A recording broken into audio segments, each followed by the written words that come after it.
Je úplne jedno, čo človek robí, ako prácu, ja som analytik. Ja som analytik pre korporát zahraničný. Čiže ja robím za počítačom a vo voľnom čase stávam barák. To je jedna vec. Pre mňa to je parádny work-life balance, že vlastne z kanclu idem do prírody fyzicky pracovať trocha.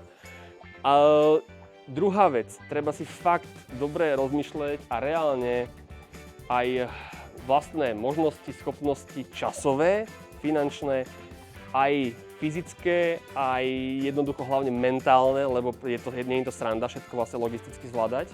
Lebo keď stávate svoje pomoc, tak je to všetko na vás. Proste všetko. Plánovanie, komunikácia, dodávky materiálu, aký materiál vybrať, reálne to potom postaviť a všetko. Čiže to si treba uvedomiť, že nie je to romantika, je to na vás. Je to, jak môj dedo hovoril, každý je strojcom vlastného šťastia, ale aj nešťastia. Tak si to rozmyslite, či vám to za to stojí a čo z toho to bude.